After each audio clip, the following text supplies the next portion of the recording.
Hello, welcome back to the Luxe Budget. Today is a tasting video and I'm really excited about this one because I've done a couple reds, I've done a couple of whites, but we're officially in the early days of spring. It is April 1st and I wanted to switch it up a little bit. So I went to my local wine store and asked them for a couple rosé recommendations, and as luck would have it, they were doing a Sunday Sippers in which they open up a couple of bottles, and so if you happen to buy your wine on Sundays, you can have a couple sips of the different ones that they have available and gab with them about what you're tasting and how closely it aligns to whatever it is that you're looking for. The stores kind of aligned for me, and the bottle that they had out was exactly what I was looking for. And so that was this bottle of rosé from Piedmont.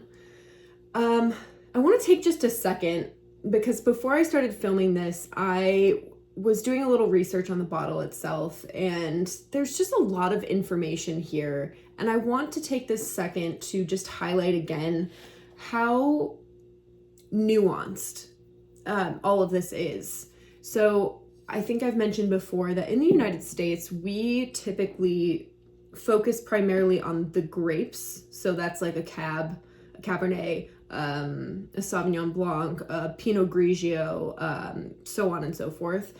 Whereas in Europe, which is where I've been getting a lot of my wines from, there is a much heavier focus on region. So when you talk about like a Burgundy, you're typically talking about certain types of grapes. But when you talk about, if you mention like, oh, I really like a Bordeaux, or I really like a Bourgogne, which is the French word for Burgundy, you may mean different things. So it's very contextual. It's very based on the region because there's a lot more history that goes into the winemaking in the old world.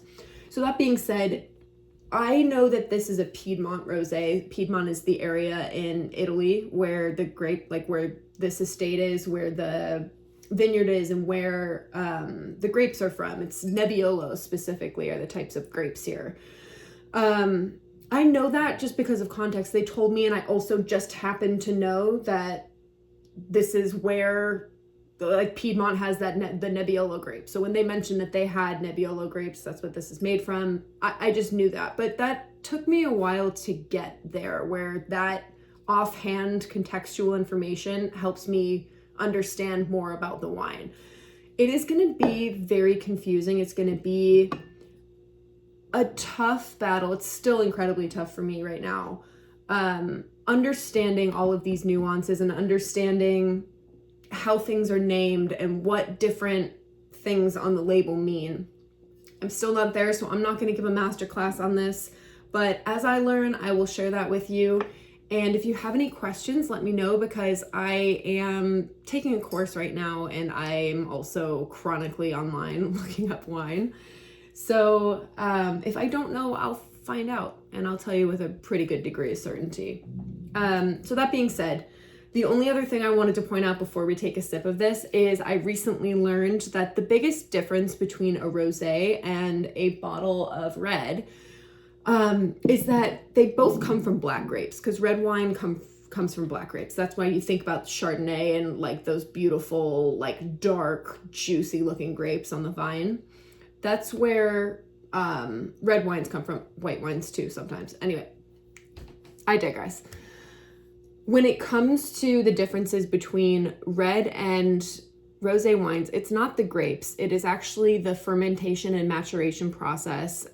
So when you crush the grapes, it's the same up until right after the yeast is added. So for a rosé, you will see they will drain all of the juice out from the skin so that they're only in contact for like a couple of hours. So that's where you get that like very light pink hue. So rather than sitting in with their skins during fermentation and during like just the maturation in the bottle, or I'm sorry, in the casks, they drain it only after just a little bit of contact between the yeast and the skins. So it's really just a matter of how long the skins are kept in. Interesting, right? Okay, so that being said, we're gonna open up this bottle, take a sip, and I'm gonna just tell you what I taste. Again, I kind of cheated on this round because I have had a little bit of this wine already, but I just feel like that makes it easier for me to know that I'm gonna like it.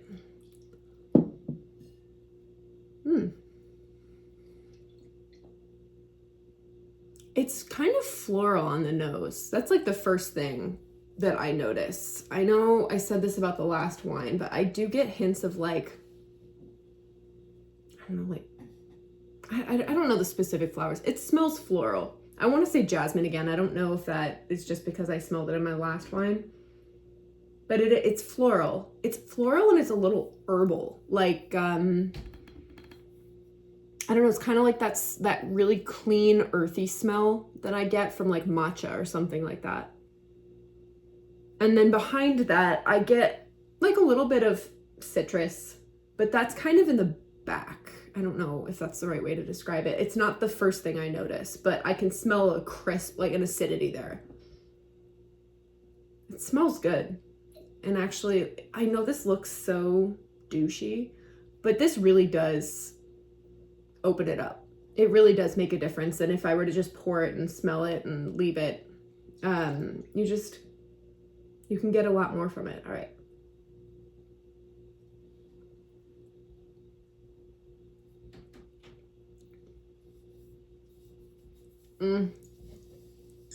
It has a very light body, which is not surprising for a rosé. I think sometimes when they're a little bit more viscous and then medium bodied, that, to me, that just doesn't taste quite right. It's definitely dry versus sweet.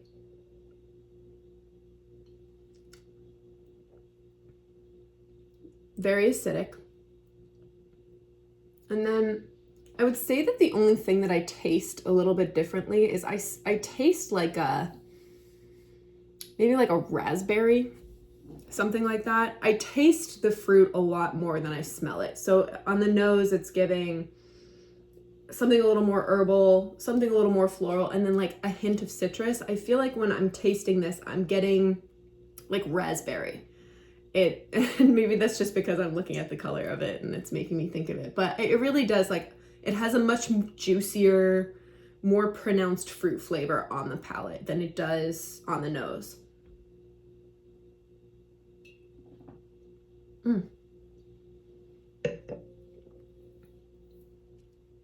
Wow. I'm a big fan. This was $29, but it was on sale, which was great. So I think after tax, it was like 27 something. I already did a little research actually, because I've tried it already, about what would be best to pair with a rosé like this. And what I came up with was that it's the acidity of a wine like this is good at cutting through some of the like more savory umami flavors. So like an Asian inspired dish, which is what I'm actually gonna do. I'm gonna do a grilled king oyster mushroom with like, I'm gonna prepare it kind of almost like a piece of meat, and then a side of bok choy, and then maybe some other sides too, but I don't want to overcomplicate it. And then it also said that like a seafood would be really good with this, or like a turkey or a duck, which I can totally see that. But I mean, this is where you think about wine and how there's definitely some wrong answers. I don't want to say like with impunity that that's the case, but like you don't want to mix a cab with a white fish. Like you just don't want to do that. It's not going to bring out the best in either one. But it's not like there's really stringent rules. Like you can only do a Sauvignon Blanc with a crisp summer salad or something like that. There's a lot of flexibility, and there's also ways that you can modify maybe an unideal pairing by preparing the food in such a way that it will bring out the best in the wine with what you started with.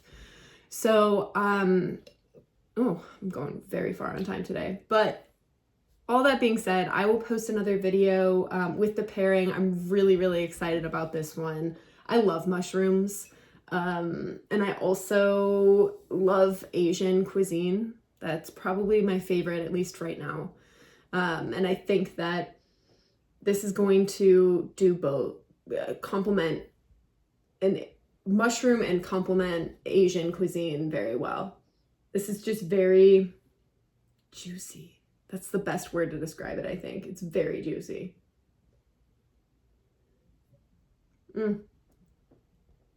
Okay. I will let you go now. Thank you for joining me. If you have any questions about naming conventions or about finding the right wine for you or about anything, about the pairing I'm going to do later this week, let me know. Otherwise, thank you for joining me. I hope you have a great week and cheers.